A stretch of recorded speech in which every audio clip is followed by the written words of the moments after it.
Time now for Morning Rounds. Joining us are CBS News Chief Medical Correspondent Dr. John LaPook and CBS News contributor Dr. Holly Phillips. First up this week, a leading doctors organization is telling healthy women not to have routine pelvic exams. The American College of Physicians' recommendation could shake up decades of common medical practice. John, what's going on here? Well, Anthony, first I want to clear up some confusion. We are not talking about a pap smear. We're talking about a pelvic exam, which involves visual inspection of the pelvis and the doctor feeling the organs to see if there's any problem. And the American College of Physicians has reviewed the literature, and they say there's really no good evidence that the benefits outweigh the risks. Now, there's a big asterisk here, which they even point out in the article and in the editorial, which is there's also not great evidence that the risks outweigh the benefits. There's just not a lot of good studies out there. But what are these pelvic exams meant to find in the first place? Well, the big thing that they were trying to find and the big disappointment is ovarian cancer. It turns out that nothing is really good for finding that, certainly not pelvic exams, not pelvic ultrasound, and not even a blood test. So that's been a disappointment. But what gynecologists would tell you is that we're not just talking about looking for cancer, ovarian cancer. We're looking for other things. There may be skin cancer, melanoma. There may be warts. There could be fibroids. There could be a problem with the uterus and bladder that leads to problems with urination. So they're saying there's no reason to throw this out. It's really not such a big deal to do it. And for a lot of women, after a discussion with their doctor, they may want to go ahead and do it. You know, I feel like the rules keep changing, though. They've changed when we're supposed to get PAPs. They changed now when we're supposed to get mammographies. Is there some fear that people will hear all of this and the conflicting advice and say, maybe I just won't go to the doctor? Vanita, that's exactly the biggest concern from the medical community, right? We've spent so many years trying to raise awareness about how important preventive screening tests are for women. Now we have them right there. They're visiting their OB-GYN or they're getting their mammogram, and we're saying maybe it's not that useful. I still think in my practice women are interested in screening, but there has to be a balance. We shouldn't just screen to do it. We should only use tests that really are going to make a difference and save lives. So that's where the research comes in. And people should realize that there is a cost. There are some unnecessary procedures that happen. And right now we're looking at costs for the healthcare system. And this is one of the reasons why we're now looking at all this evidence-based medicine. Should we be doing it or not? Right. Also this week, the FDA highlighted the dangers of caffeine. 80% of American adults have caffeine daily. In small doses, it can provide a quick pick-me-up, but too much can be deadly. Don Daler shows us how the stimulant is being blamed for taking the life of a teenager. Just days before his high school graduation, 18-year-old Logan Steiner was found dead in his home. The coroner ruled the cause of death to be a lethal dosage of pure caffeine. We had never seen this before. Stephen Evans said Steiner, a high school wrestler, was a healthy young man, but that the amount of caffeine in his system caused a cardiac arrhythmia and a seizure.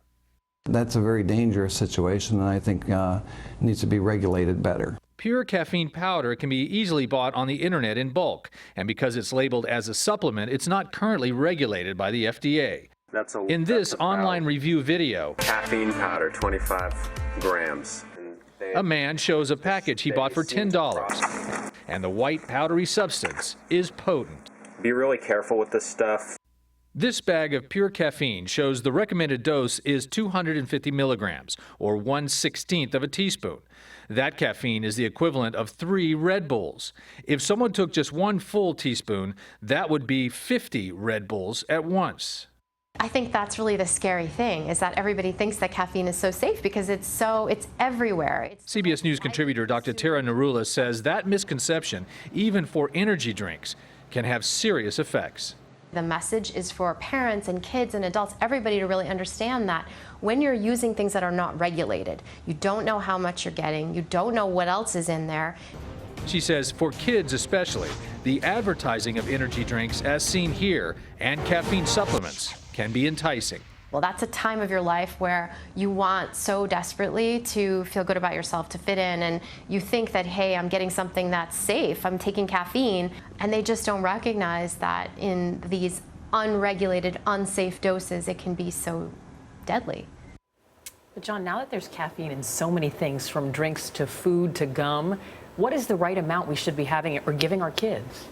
Well, the American Academy of Pediatrics discourages the use of caffeine at all. Now, there is some caffeine in chocolate. I don't think they're saying that kids shouldn't have any chocolate. But the point here is it's a stimulant. It's a drug. It's pharmacologically active.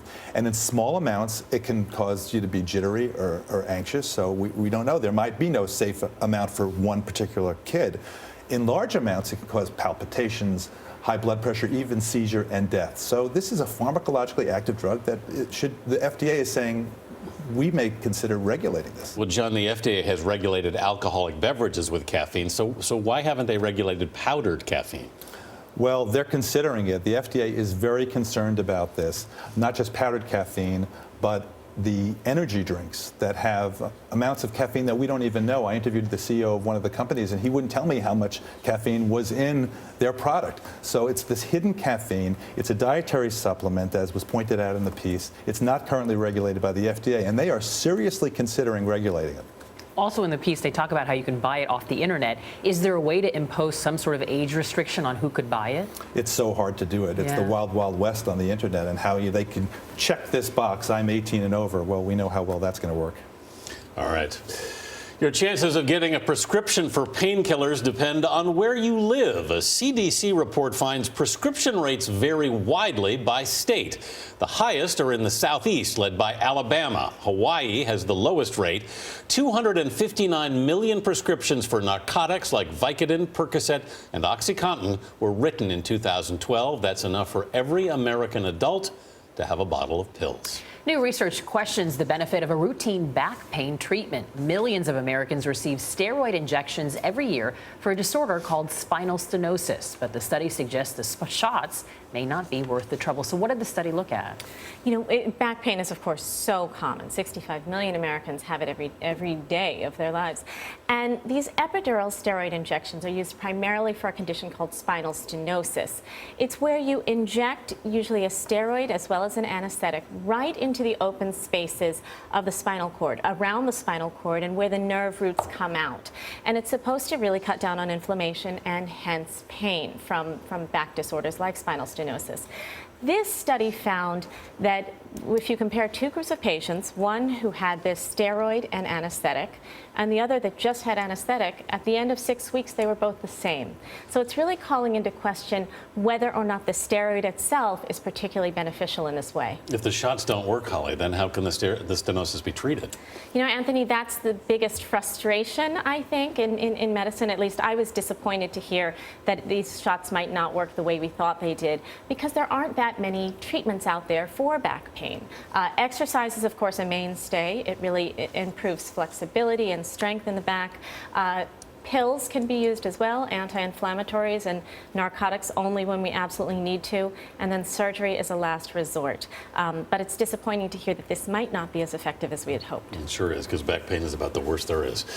Finally this week, you may have heard of parkour. This acrobatic discipline turns your surroundings into an obstacle course. The sport requires strength and flexibility and is now being adopted by an over 60 crowd in London. They've modified the fundamentals of parkour into exercises that work best for their bodies. You know, we're always telling everyone to stay active, right? Don't be sedentary. That's maybe a little too active. Well, look, if you have to swing from the furniture to get it done, that's fine. However you need to do it. The heart doesn't know what's making it beat fast, but my main caveat is as long as they're not killing themselves by doing it. I mean, they're brave. A lot of them have replacement joints, so let's just say they're doing a great job. Great to see them moving around. Dr. John LaPook, Dr. Holly Phillips, thank you both. Great to be here.